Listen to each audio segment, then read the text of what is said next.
வணக்கம். இன்னைக்கு forex மார்க்கெட்டுடைய weekly forecast பார்க்கலாம். இந்த வீடியோக்குள்ள போறதுக்கு முன்னாடி இந்த தளத்தை சப்ஸ்கிரைப் பண்ணாம இருந்தீங்கன்னா, சப்ஸ்கிரைப் பண்ணீங்க. கூடவே பெல் ஐகானை கிளிக் பண்ணீங்க. அப்பதான் நாங்க வீடியோஸ் போட்டோன்னே நோட்டிஃபிகேஷன் வரும். அப்கமிங் வீக் அப்படிங்கிறது வந்து நிறையா ஹாலிடேஸ் இருக்கு. ஸோ ஜப்பான் மார்க்கெட் எடுத்துக்கிட்டீங்க அப்படின்னா, Tuesday, Wednesday, Friday, Thursday and Friday கிட்டத்தட்ட 4 நாளுமே லீவ் தான். அதுக்கப்புறம் பார்த்தீங்க அப்படின்னா, நம்மளுடைய இந்தியன் டைமுக்கு கிட்டத்தட்ட ஒரு 2 o'clock அதுக்கு மேலே பார்த்தீங்கன்னா, எல்லா மார்க்கெட்டுமே புதன்கிழமை நியூ இயர்க்காக ஷட் டவுன் ஆயிடும். ஸோ நியூசிலாந்து செஃப் எல்லாம் வந்து அதோடைய கன்டினியூட்டி அப்படியே தான் இருக்கு வியாழக்கிழமையும். ஸோ இந்த வீக் ஃபுல்லாவே மார்க்கெட் பார்த்தீங்கன்னா, ரொம்ப ஸ்லோவா இருக்கும். யுஎஸ் உடைய முக்கியமான நியூஸ் அப்படின்னு நம்ம பார்த்தோம் அப்படின்னோம்னா, நமக்கு வந்து அன்எம்ப்ளாய்மென்ட் கிளைம் அது நடக்கும். வியாழக்கிழமை 2 மணிக்கு. திங்கட்கிழமை பார்த்தீங்கன்னா, நமக்கு வந்து பெண்டிங் ஹோம் சேல்ஸ் இருக்கு. பட் அது ஓரளவு நார்மலா மூவ் ஆகும். செவ்வாய்க்கிழமை மார்க்கெட் மூவ்மெண்ட் வந்து அவ்வளோ பெரிய மூவ்மெண்ட் குடுக்க போறதில்ல. திருப்பி வெள்ளிக்கிழமை ஐஎஸ்எம் மேனுஃபேக்சரிங் ஓரளவு நல்ல மூவ்மெண்ட் இருக்கும். ஸோ 2டே நியூஸ் தான். ஒண்ணு அன்எம்ப்ளாய்மென்ட் கிளைம் அண்ட் ஐஎஸ்எம் மேனுஃபேக்சரிங்க நம்ம எதிர்பார்க்கலாம். அடுத்த வாரம். ஓகே. அதுக்கு அடுத்த வாரத்தில தான் நமக்கு வந்து நான் ஃபார்ம் பேரோல் இருக்கும். ஏன்னா இந்த வீக் வந்து நிறைய ஹாலிடேஸ்ல இருக்கிறனால, அவங்க நான் ஃபார்ம் பேரோல் 10ஆம் தேதி தான் வரும்.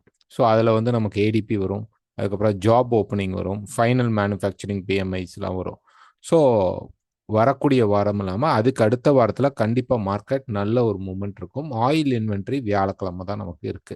ஸோ நியூஸஸ் பெருசாக இந்த வீக் அஃபெக்ட் ஆகாது. ஹாலிடேஸ் இருக்கிறனால ஸோ கேர்ஃபுல்லாக ட்ரேட் பண்ணும். ஓவர் நைட் பொசிஷன்ஸ் எடுக்கக்கூடாது. முடிஞ்ச அளவு அவாய்ட் பண்ணிக்கணும் நியூ பொசிஷன்ஸ்குள்ளே போகிறத. ஆஃப்டர் நியூ இயருக்கு அப்புறம் நீங்கள் வந்து ட்ரை பண்ணலாம். பெட்டர் வந்து நமக்கு வந்து ஜான்வரி 6க்கு அப்புறம் ஸ்டார்ட் அப் பண்ணுறது அப்படிங்கிறது வந்து ரொம்ப மிகப்பெரிய ஓரளவு நல்ல மூவ்மெண்ட்டாக இருக்க வாய்ப்புகள் இருக்கும். ட்ரெண்டிங் ஃபேஸஸ் வந்து அங்கே தான் ஸ்டார்ட் அப் ஆகும் மார்க்கெட்டில். ஸோ ட்ரெண்டிங் ஃபேஸ்க்குள்ளே போகும்போது எடுக்கிற என்ட்ரிஸ் தான் வந்து பெஸ்ட் என்ட்ரிஸாக இருக்கும். ஸோ ஃபர்ஸ்ட் டிஎக்ஸ்ஒயுடைய சார்ட் பார்த்தலாம். ஸோ டிஎக்ஸ்ஒய் பொறுத்த வரைக்கும் ப்ரைஸ் பார்த்தீங்க அப்படின்னா இந்த ட்ரெண்ட்குள்ளே தான் இருக்குது. ப்ரைஸோடைய ட்ரெண்ட் அப்படின்னு நம்ம பார்க்கும் பொழுது மார்க்கெட்டுடைய ட்ரெண்ட் அப்படிங்கிறது அப் ட்ரெண்டில் தான் இருக்குது. இது ஒரு கரெக்ஷன், இது ஒரு கரெக்ஷன். ஸோ இப்போ கிட்டத்தட்ட மார்க்கெட் வந்து ஒரு மூமெண்ட் மேலே கொடுப்பான். ஒரு மினிமமாக மார்க்கெட்டுடைய அப்சைட் மூமெண்ட் அப்படிங்கிறது வந்து எவ்வளோ தூரத்துக்கு வரைக்கும் சான்சஸ் இருக்கும் அப்படின்னு பார்த்தீங்கன்னா 109.70 வரைக்கும் புஷ் பண்ணுறதுக்கு வாய்ப்புகள் அதிகமாக இருக்கும். ஸோ இந்த வீக் அப்படிங்கிறது கொஞ்சம் லேசியாக மார்க்கெட் கீழே வந்தாலும் நெக்ஸ்ட் வீக்கில் திருப்பி மார்க்கெட் வந்து மேலே புஷ் பண்ணுறதுக்கான சான்சஸ் இருக்கும். 109.7 போய் மார்க்கெட் ரீச் பண்ணும் அந்த டைமில் அதுக்கப்புறம் ஓகே அதுக்கப்புறம் 101 வரைக்கும் போகலாம். ஸோ அது அந்த பக்கம் லெவல்ஸ் இருந்தாலும் நமக்கு ஒரு மினிமம் டச்சாக 109.70 வரும்போது தான் மார்க்கெட் வந்து ரெசிஸ்டன்ஸை ஏரியாக்குள்ள என்டர் ஆகிறான் அப்படின்னு வைக்கலாம். இங்கேருந்து நடந்துட்டு இருக்க இந்த ஒரு ஃபுல் ட்ரெண்ட் அப் ட்ரெண்ட் அப்படிங்கிறதுக்கான ஒரு கரெக்ஷனாகவோ அல்லது ஒரு நியூ டவுன் ட்ரெண்ட் ஓகேங்களா ஒரு நியூ டவுன் ட்ரெண்டுக்கான மார்க்கெட் வரத்துக்கான ஒரு இடமாக அமைய வாய்ப்புகள் அதிகமாக இருக்கும். ஓகே. ஸோ இப்போ இந்த டிமாண்ட் ஏரியா அப்படின்னு டிமாண்ட் லெவல் நம்ம மார்க் பண்ணிக்கிற வரைக்கும் கூட வரலாம். இந்த ட்ரெண்ட் லைன் அப்போ பிரேக் ஆகும்போது உடனே மார்க்கெட் வந்து கீழே திரும்பிருச்சா அப்படின்னா கிடையாது. நம்ம வந்து ட்ரெண்ட் லைனை வந்து இன்னும் கூட நம்ம இப்படி வைக்கலாம். ஸோ தட் நமக்கு வந்து பார்த்தீங்க அப்படின்னா ப்ரைஸ் இன்னும் இந்த டிமாண்ட் லெவல் வரைக்கும் வரலான்னா வரலாம். ஸோ இது வந்து ஒரு கரெக்ஷனாகத்தான் அமையும். ஓகேங்களா. ஸோ இப்படி வந்துட்டு மேலே போயிட்டு இப்படி வந்துட்டு கொஞ்சம் மேலே போய் கீழே வந்து திருப்பி இங்கிருந்து மார்க்கெட் மேலே புஷ் பண்ண தான் வாய்ப்பு இருக்கும். ஸோ இப்போ ஒரு முறை மார்க்கெட் வந்து நல்லா அப்படி கீழே இறங்கிட்டான். இந்த ரேஞ்சை விட்டு ப்ரைஸ் கீழே இறங்குறான். நான் வந்து ஒரு 4 ஹவர் சார்ட்டில் உங்களுக்கு காட்டுறேன். இப்போ ஒரு 4 ஹவர் சார்ட்டில் பார்த்தீங்க அப்படின்னா இந்த லெவல் இருக்கு. இந்த லெவலை மார்க்கெட் வந்து இப்படி பிரேக் பண்ணும் பொழுது இந்த டிமாண்டுக்கு வரல இது நமக்கு தேவையில்லை. மேலே வந்து நம்ம வந்து ஒரு லைனை கிரியேட் பண்ணலாம். ஸோ என்னன்னா இந்த கரெக்ஷன் அப்படிங்கிறது இன்னும் ஆக்டிவேட் ஆகலை. ஸோ இங்கேருந்து இப்போ மேலே போகலாமான்னா தாராளமாக போகலாம். பட் அங்கே ட்ரெண்ட் லைன் நமக்கு வராது. ஏன்னா நமக்கு வந்து இந்த கண்டினியூ ட்ரெண்ட் அப்படிங்கிறது ஆக்டிவேட் ஆகிடும். ஸோ மேலே கீழே நமக்கு பிரேக் ஆகும் பொழுது இந்த கரெக்ஷன் எண்ட் ஆகிற பாயிண்ட்டை கண்டுபிடிக்கிறதுக்கு நம்ம இந்த மாதிரி வச்சுருந்தோம் அப்படின்னோம்னா இங்கேருந்து ப்ரைஸ் இப்படி பிரேக் ஆகி தென் 109.70 வரைக்கும் மார்க்கெட் ரீச் பண்ணும். ஸோ டாலர் இண்டெக்ஸ் அது வரைக்கும் பை சைடில் இருக்க வாய்ப்பு இருக்கும். அப்போ இந்த வீக் அப்படிங்கிறது ஒரு ஷார்ட் டேர்ம் கரெக்ஷன் இருக்குது, அவ்வளோதான். EURUSD. ஸோ EURUSD பொறுத்த வரைக்கும் ஒரு டே ஃப்ரேம் எடுத்துக்கிட்டோம் அப்படின்னு பார்த்தீங்க அப்படின்னா மார்க்கெட் வந்து இந்த லெவல்குள்ளே தான் என்ன இருக்குது, ரேஞ்சுக்குள்ளே தான் இருக்குது. ஸோ ட்ராப் இருக்கும், கண்டிப்பாக ட்ராப் அப்படிங்கிறது இருக்கும். இப்போ ஒரு 4 hour சார்ட் எடுத்து பார்க்கும்பொழுது ப்ரைஸ் பார்த்தீங்க அப்படின்னா இங்கேருந்து நமக்கு வந்து ஒரு ப்ரைஸ் வந்து இப்போ கீழே வந்துட்டுருக்கு. ஓகே, ஸோ இப்படி வந்துட்டுருக்கு. இப்போ ப்ரைஸ் வந்து மேலே பிரேக் பண்ணுது அப்படின்னு வச்சுக்குவோம். இன்னும் வந்து அது ஆக்டிவேட் ஆகலை, இந்த ட்ரெண்ட் வந்து ஆக்டிவேட் ஆகலை, பிரேக் அவுட் வந்து ஆக்டிவேட் ஆகலை. ஏன் அப்படின்னு பார்த்தோம் அப்படின்னா ப்ரைஸ் வந்து ஒரு பெரிய ட்ராப். ஓகே, அதுக்கப்புறம் ஒரு கரெக்ஷனாகத்தான் இப்படி மார்க்கெட் மேலே புஷ் பண்ணிகிட்ருக்கும். ஓகே, ஸோ இது வந்து ஒரு கரெக்ஷனாக தான் மேலே போயிட்டுருக்கும்.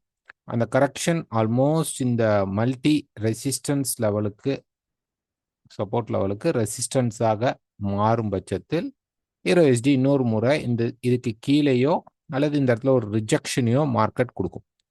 ஸோ இப்போ நம்ம இருக்கிறது வந்து பியூரான ஒரு ரேஞ்ச் மார்க்கெட். ஓகே, அதில் கரெக்ஷன் பைக்குள்ளே தான் இருக்கிறோம், ட்ரெண்டிங் பைக் கிடையாது. ட்ரெண்ட் அப்படிங்கிறது இன்னும் செல்ல தான் இருக்குது, பைக்கு திரும்பலை. ஸோ பைக்கு திரும்பும்போது நம்ம வந்து நல்லாவே ஒரு பெரிய ட்ரெண்டை பார்க்கலாம். இப்போ இல்லை, இந்த ஒரு பெரிய ட்ரெண்டுக்கான கரெக்ஷனாக வரும். இப்போ டே அப்படின்னு நம்ம எடுத்துக்கிட்டோம் அப்படின்னோம்னா ப்ரைஸ் கிட்டத்தட்ட பார்த்தீங்கன்னா இந்த மல்டி சப்போர்ட் லெவல்ஸில் தான் இருக்குது. ப்ரைஸஸ் வந்து மல்டி சப்போர்ட் லெவல்ஸில் தான் இருக்குது.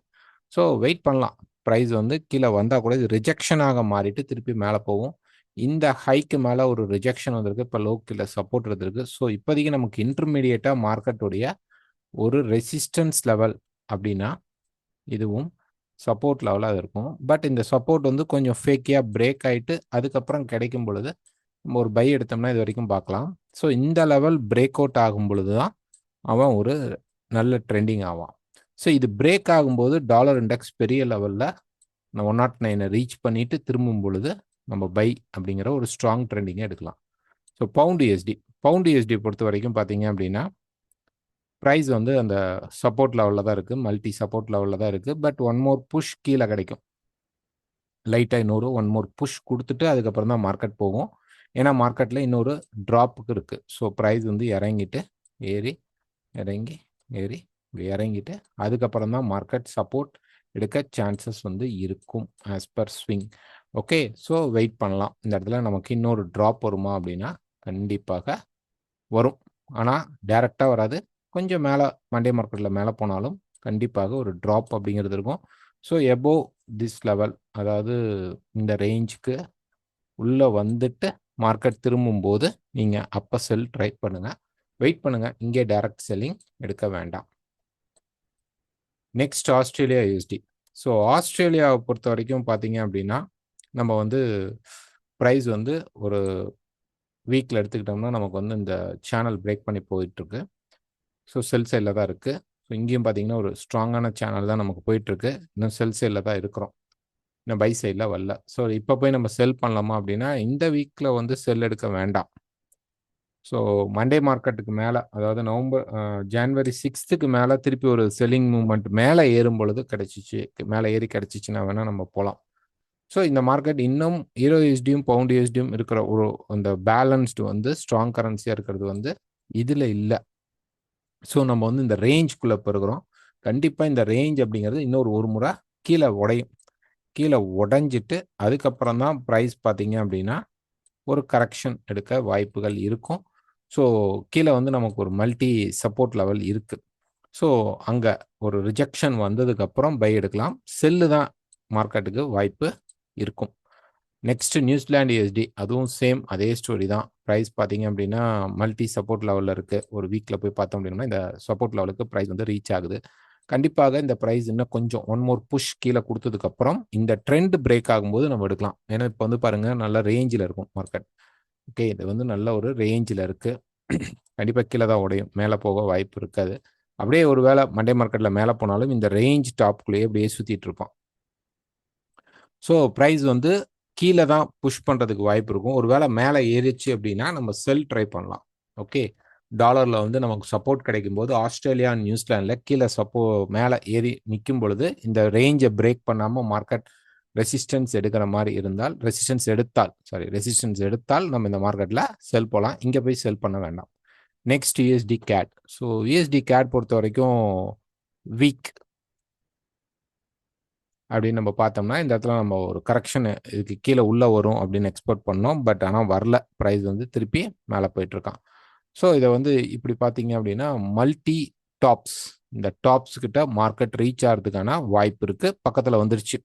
ஸோ அதுக்காக என்ன நடக்குன்னா இங்கே மல்டி ரிஜெக்ஷன்ஸ் நடந்தனால இந்த இடத்துலையும் ஒரு ரிஜெக்ஷன் நடந்து கொஞ்சமாவது மார்க்கெட் ட்ரெண்டாக கீழே வரணும் அப்படின்னு நம்ம எதிர்பார்க்கல. பட் அட்லீஸ்ட் இந்த ஜோன்ஸ்குள்ள மார்க்கெட்டில் ஒரு ரிஜெக்ஷன் அப்படிங்கிறது ஸ்டார்ட் ஆகும். அந்த ரிஜெக்ஷன் ஸ்டார்ட் ஆச்சுன்னா நம்ம அடுத்த ஸ்டோரி அப்படிங்கிறத எதிர்பார்க்கலாம். ஸோ இப்போ டே பொறுத்த வரைக்கும் ட்ரெண்டிங் ஸ்ட்ராங்காக பை சைடில் தான் போயிட்டுருக்கு, இன்னும் செல் சைடு வரல, ப்ரைஸ் வந்து இல்லை. ஸோ மண்டே மார்க்கெட்டில் பார்த்தீங்கன்னா கொஞ்சம் கீழே இறங்க சான்சஸ் இருக்கும். யூஎஸ்டி கேரில் வந்து கொஞ்சம் கீழே வரும், வந்துட்டு திருப்பி மார்க்கெட் பை ஆகும். ஸோ அப்போ அப்படி கீழே வரும் பொழுது நீங்கள் பை சான்சஸ் எது கிடைச்சாலும் நம்ம பை எடுக்கலாம்.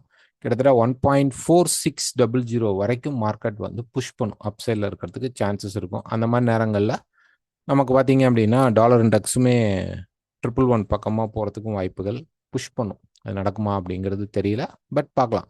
ஸோ இந்த மார்க்கெட் வந்து கீழே இறங்கினால் நம்ம என்ன பண்ணணும்னா வெயிட் பண்ணி திருப்பி ப்ரைஸ் வந்து மேலே திரும்பும்போது பை மட்டும் எடுக்க ட்ரை பண்ணணும். யூஎஸ்டி ஜப்பானும் பார்த்தீங்க அப்படின்னா ஒரு வீக்கில் பார்த்தீங்கன்னா இந்த எக்ஸ்பான்ஷன் ஸ்டார்ட் ஆச்சு. நம்ம எதிர்பார்த்து இந்த பாயிண்ட் என்ன அப்படின்னா இங்கே வந்து ஒரு ஷோல்டர் வந்துட்டு ஒரு ஹெட் வந்துட்டு அரௌண்ட் திஸ் ஏரியா ஒரு ஷோல்டர் வந்து இப்படி கிரியேட் ஆகுமா அப்படின்னு எக்ஸ்பெக்ட் பண்ணியிருந்தோம். பண்ணியிருந்தா இது வந்து ஒரு நல்ல ஃபாலுக்கு வரத்துக்கு சான்சஸ் இருக்கும்னு எக்ஸ்பெக்ட் பண்ணியிருந்தோம். பட் இது வந்து இப்போ அந்த ஷோல்டரை பிரேக் பண்ணி மேலே போகுது. ஷோல்டர் கிரியேஷன் ஃபெயிலியர் ஆக வாய்ப்புகள் இருக்குது. அப்போ என்ன ஆகும் அப்படின்னு பார்த்தீங்கன்னா ப்ரைஸ் வந்து 166 வரைக்கும் போக சான்சஸ் இருக்கும். ஸோ ஒன்றே போய் பை எடுக்க வேண்டாம், வெயிட் பண்ணுங்கள். ஓகே, ஸோ இப்போ டே அப்படின்னு நம்ம பார்க்கும்போது மார்க்கெட் வந்து இந்த ரெசிஸ்டன்ஸ் லெவல் 160 லெவலை ரீச் பண்ணும்போது ஒரு 3 பாயிண்ட் இருக்குது. ஓகே, அந்த பாயிண்ட்ஸை மார்க்கெட் ரீச் பண்ணும்போது இப்போ 157 158 பக்கமாக இருக்குது. கிட்டத்தட்ட ஒரு 160 ஆர் 161 கிட்ட அப்படி வந்துட்டு மார்க்கெட் கீழே புஷ் பண்ணும் கண்டிப்பாக. ஓகே, ஸோ கொஞ்சம் மேலே போயிட்டு புஷ் பண்ணும். இப்போ வந்து கண்டிப்பாக இது வந்து அப்சைடில் தான் மூவ் ஆகுமா அப்படின்னா அப்படி கிடையாது. ஏன்னா நமக்கு வந்து இந்த எக்ஸ்பேன்ஷன் எதிர்பார்க்குறோம், அவ்வளோதான். ஒரு வீக்கில் வந்து இந்த எக்ஸ்பேன்ஷனை வந்து நம்ம எக்ஸ்பெக்ட் பண்ணுறோம். பட் இந்த ஹெட் லெவல் இன்னும் பிரேக் ஆகலை. ஓகே, ஹெட் லெவல் பிரேக் ஆகலை. ஒருவேளை ப்ரைஸ் வந்து மேலே இருக்கக்கூடிய இந்த ரெசிஸ்டன்ஸ் லெவலில், ஓகே, இந்த ரெசிஸ்டன்ஸ் லெவலை தாண்டாமல் அந்த நம்ம டேல வரைஞ்சிருக்கிற சேனலை பிரேக் பண்ணிட்டா ப்ரைஸ் வந்து திருப்பி இந்த கரெக்ஷனுக்குள்ளேயே வரத்துக்கும் சான்சஸ் உண்டு.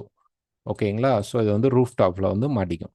அப்போ ஒரு டேல நமக்கு இந்த சேனல் பிரேக் ஆகிற வரைக்கும் நமக்கு வந்து இந்த ரெசிஸ்டன்ஸை தொட்டும்போது நம்ம என்ன பண்ணணும் அப்படின்னா ஒரு ஷார்ட் டேர்ம் செல்லுக்கு ட்ரை பண்ணலாம். ஓகே, இதுக்கு மேலே கொஞ்சம் போயிட்டு வந்தாலும் ஓகே, இந்த ஏரியாவில் ரெசிஸ்டன்ஸ் எடுத்ததுக்கப்புறம் நம்ம வந்து ஒரு செல்லுக்கு ட்ரை பண்ணலாம். அதை ட்ரையல் பண்ணி பார்க்கலாம். இந்த சப்போர்ட் லெவல் ஸ்ட்ராங்காக பிரேக் ஆயிடுச்சு. ஓகே, அப்போ ஒரு கரெக்ஷன் வரும். அந்த கரெக்ஷனும் பிரேக் ஆச்சு அப்படின்னா கண்டிப்பாக கீழே இறங்கும். ஓகே, அப்போ இந்த ரெசிஸ்டன்ஸ்க்காக நம்ம வெயிட் பண்ணலாமே தவிர நமக்கு தான் எக்ஸ்பேன்ஷன் சேனல் கிடச்சிருச்சு வீக்கில், நம்ம இங்கே இருக்கிறோம். ஸோ இந்த கேப்பை ஃபில் பண்ணுறதுக்காக பை எடுக்கலாம் அப்படின்ட்டு போக வேண்டாம்.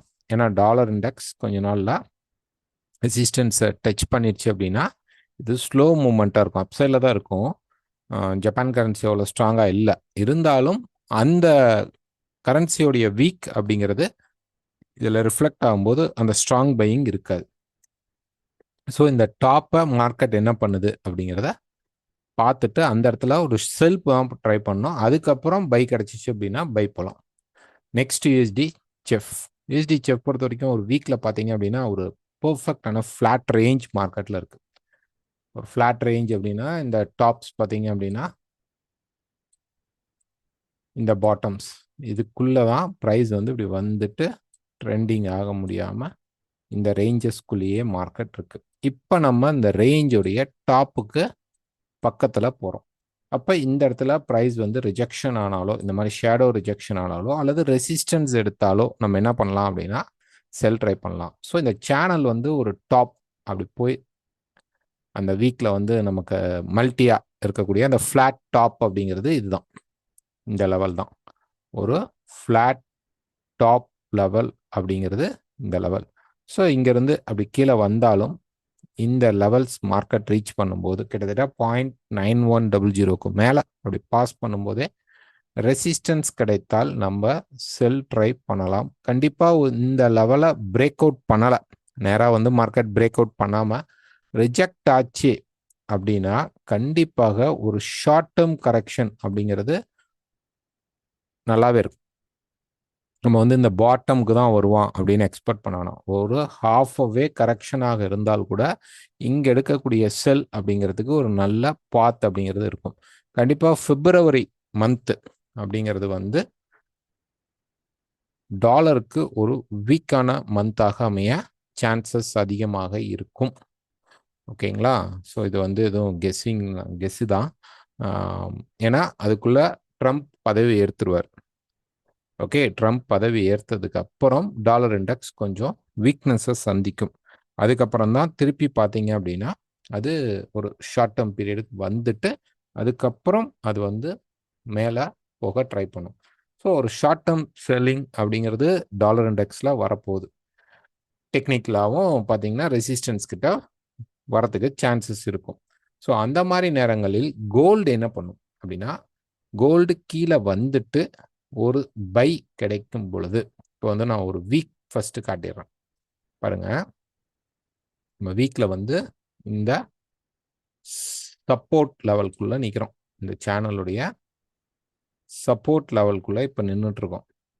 ஒருவேளை இது பிரேக் ஆனால் நெக்ஸ்ட் 2430 2400 அப்படிங்கிற இந்த சப்போர்ட் லெவலுக்கு வந்தோடனே திருப்பி மார்க்கெட் ஒன் மோர் புஷ் கொடுக்கும். கண்டிப்பாக இந்த ஹையை மார்க்கெட் பிரேக் பண்ணும், கீழே இறங்கணும்.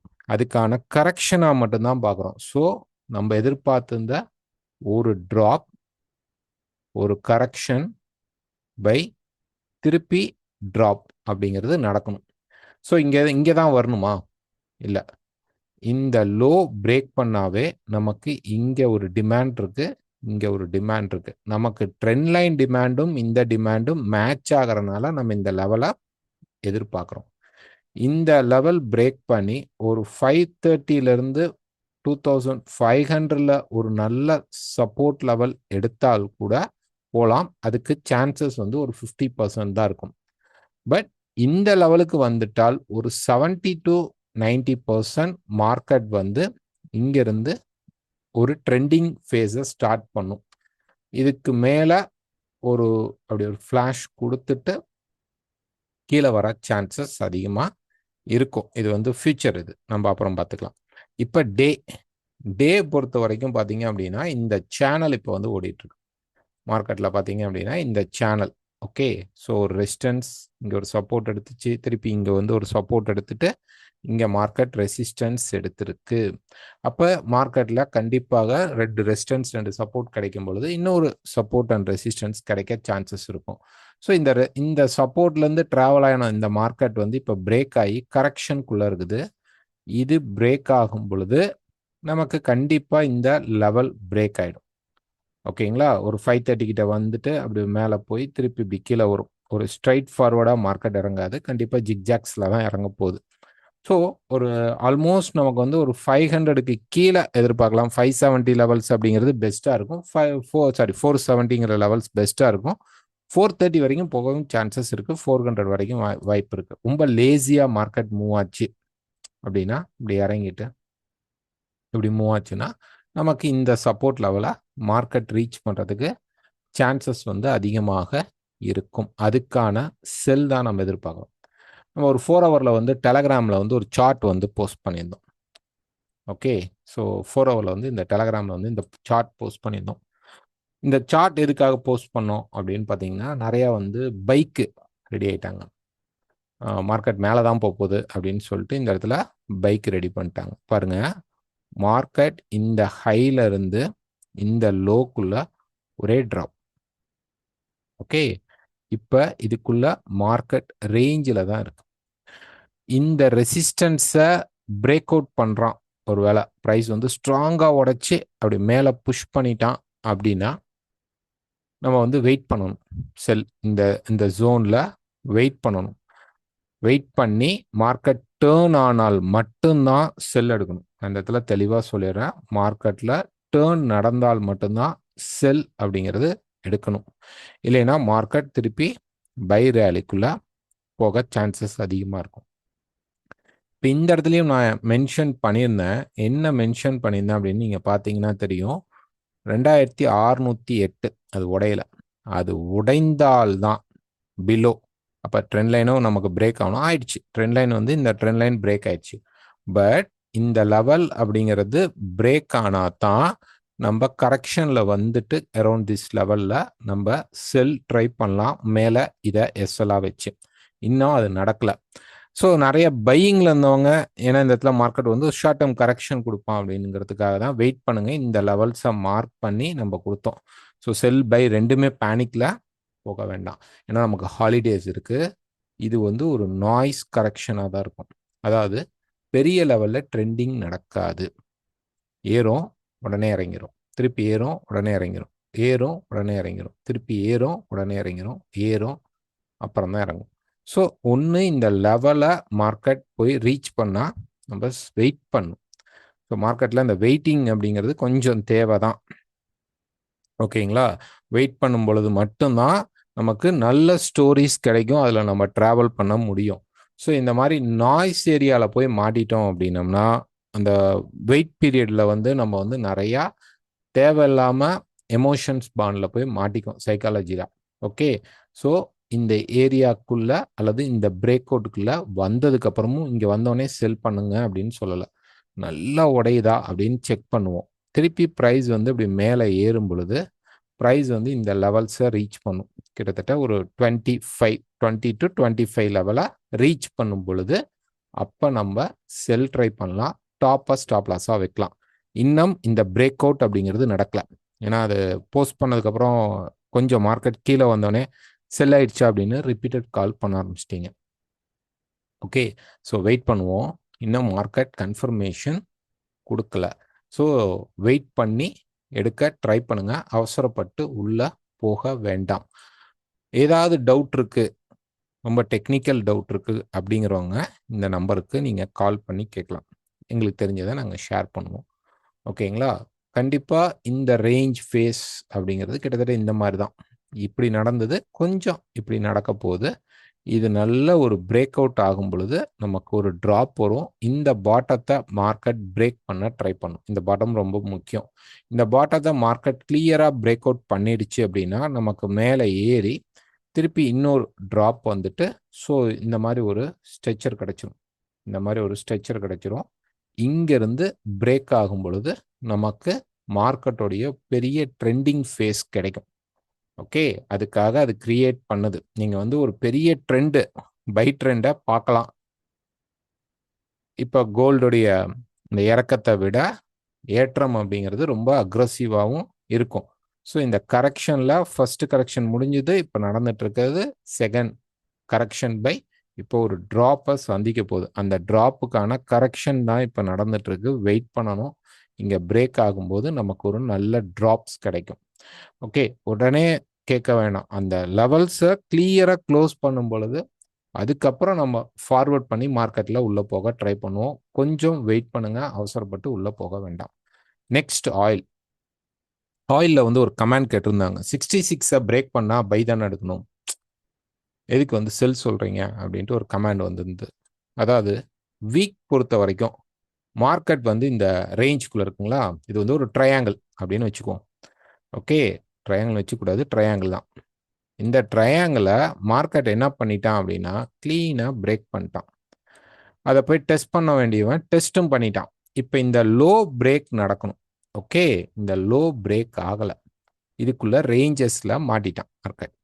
ஓகே, அதனால இப்போ 66 பிரேக் பண்ணாவே மேக்சிமம் அவன் கீழே போகிறதுக்கு வாய்ப்பு தான் இருக்கும், பையாக வாய்ப்பு இருக்காது. அதனால தான் இந்த ரேஞ்சை நம்ம இங்கே மென்ஷன் பண்ணி காட்டுறோம். ஒரு டேல பார்த்தீங்க அப்படின்னா மார்க்கெட் வந்து இந்த ரெசிஸ்டன்ஸ் சப்போர்ட்டுக்குள்ளே மாட்டிகிட்டு இருக்கிறான். இதை தாண்டி போகும்போது தான் கிளியர் ட்ரெண்டிங். மேலே உடைச்சா பை ட்ரெண்ட், கீழே உடைச்சா செல் ட்ரெண்ட். ஸோ ஆயிலை பொறுத்த வரைக்கும் வெயிட் பண்ணுறது பெஸ்ட். ட்ரெண்டிங் ஃபேஸில் இல்லை, ஷார்ட் டேர்ம் ட்ரெண்டிங். நான் ஷார்ட் டேர்ம் கரெக்ஷன் எடுத்துக்குவேன் அப்படின்னா இப்போ மார்க்கெட் மேலே போகுது இல்லைங்களா, ஒரு 71 பக்கமாக திருப்பி கொஞ்சம் புஷ் பண்ணும்போது ஒரு 4 ஹவரில் பாருங்கள் இந்த ரேஞ்ச் இருக்கும், இப்படி இருக்கும், இப்படி இருக்குங்களா. இப்படி மேலே போயிட்டு அப்படி பிரேக் ஆகும்போது செல் ட்ரை பண்ணிக்கோங்க. ஷார்ட்டாக தான் இருக்கணும், அது ஒரு 67க்குள்ளே புக் பண்ணிக்கிறதுக்கும் ரெடியாக இருக்கணும். ட்ரெண்டிங்காக இருக்காது. ஆனால் ரொம்ப நாள் மார்க்கெட் வந்து இந்த ரேஞ்சுக்குள்ளே இருக்கிறதுனால இம்மிடியேட்டாக எப்போ வேணாலும் பிரேக் அவுட் நடக்கிறதுக்கு சான்சஸும் இருக்கும். அதனால் ட்ரெண்ட் ஆகும்போது எடுக்கிறது best. Next silver. So silver பொறுத்த வரைக்கும் பார்த்தீங்க அப்படின்னா ஒரு வீக் எடுத்துக்கிட்டீங்க அப்படின்னா மார்க்கெட் வந்து இப்போ இந்த ட்ரெண்ட்குள்ளே இருக்குங்க. இப்போ ப்ரைஸ் வந்து கீழே வரும்போது இது ஒரு சப்போர்ட் லெவல் தானே, ஆஃப்கோர்ஸ் சப்போர்ட் லெவல் தான். ஓகே, பட் ப்ரைஸ் வந்து கீழே இந்த மல்டி சப்போர்ட் லெவலுக்கு வரத்துக்கு வாய்ப்புகள் அதிகமாக இருக்கும். ஸோ இங்கே வந்துட்டு அதுக்கப்புறம் சில்வர் என்ன பண்ணும் அப்படின்னா திருப்பி அதோடைய ரேலியை ஸ்டார்ட் பண்ணுறதுக்கு மார்க்கெட் போகிறதுக்கு சான்சஸ் இருக்கும். அப்போது ஒரு ட்ராப் அப்படிங்கிறது சில்வரில் இருக்குது. இப்போ ஒரு டே அப்படின்னு பார்க்கும்போது டேலையும் நமக்கு ஒரு சேனல், எப்படி கோல்டில் நமக்கு ஒரு சேனல் இருக்கோ அதே மாதிரி சில்வர்லையும் பார்த்தீங்கன்னா இந்த சேனல் இருக்குது. ஓகே, இந்த சேனல் இதுதான் அந்த சேனல். இப்போ அந்த சேனல் என்னென்னா நமக்கு வந்து ஒரு ஹெட் அண்ட் ஷோல்டர் ஃபார்மேஷனும் மார்க்கெட்டில் இருக்குது. ஒரு ஷோல்டர், ஷோல்டர், ஹெட். ஓகே, அங்கேருந்து ப்ரைஸ் என்ன பண்ணிடுச்சு அப்படின்னா இப்போ ட்ராப் ஆகிட்டு கரெக்ஷன் எடுத்துகிட்டு போகுது. ஸோ இன்னும் கூட இப்படி வந்துட்டு போகலாம். ஒரு கரெக்ஷன் ஃபேஸ் அப்படிங்கிறது இருக்குது. இப்போ செல் ஆயிடுச்சா அப்படின்னா இல்லை. ஒரு 4 ஹவர் எடுத்துக்கிட்டிங்க அப்படின்னா செல் ஆயிடுச்சா ஸ்ட்ராங்கானா இல்லை, கொஞ்சம் நாய்ஸாக தான் இருக்கும். என்ன பண்ணுன்னா இன்னும் கூட திருப்பி இன்னொரு முறை மார்க்கெட் வந்து இப்படி மேலே போயிட்டு அப்புறம் தான் மார்க்கெட் கீழே வரதுக்கான சான்சஸ் இருக்கும். நெக்ஸ்ட் வீக் பொறுத்த வரைக்கும் ஒரு டிமாண்ட் சப்ளை அப்படிங்கிறத பேசும் பொழுது கோல்டுக்கு இருக்கக்கூடிய டிமாண்ட் அப்படிங்கிறது கொஞ்சம் ஹையராக இருக்கும் கம்பேரிட்டிவ்லி சில்வருக்கு. சில்வர்லேயும் டிமாண்ட் இருக்கும், ஆனால் ரொம்ப லெஸ் டிமாண்டாக தான் இருக்கும். ஓகேங்களா. ஸோ கோல்டுக்கு கொஞ்சம் டிமாண்ட் இருக்குது. அதனால் இன்னொரு முறை கோல்டு மேலே போனால் கூட வெயிட் பண்ணி நம்ம அதுக்கப்புறம் தான் எடுக்க முடியும். ஸோ அடுத்த வாரம் அப்படிங்கிறது நிறையா ஹாலிடேஸ் இருக்கிறனால கண்டிப்பாக ஸ்டாப் லாஸ் அப்படிங்கிறது ஒன்று இல்லாமல் ட்ரேட் பண்ணாதீங்க. நாங்களே சொல்ல மறந்தாலும் அதை யூஸ் பண்ண ட்ரை பண்ணுங்கள். அப்கமிங் மார்க்கெட்டில் என்ட்ரிஸ் கிடைக்கும்போது நாங்கள் உங்களுக்கு வீடியோவோ அல்லது சார்ட்டாவோ டெலகிராமில் கொடுக்குறோம். டெலகிராம் லிங்க், என்னுடைய காண்டாக்ட் நம்பர் எல்லாமே கீழே டிஸ்கிரிப்ஷனில் இருக்குது. நீங்கள் அதை யூஸ் பண்ணிக்கிங்க. தேங்க்யூ.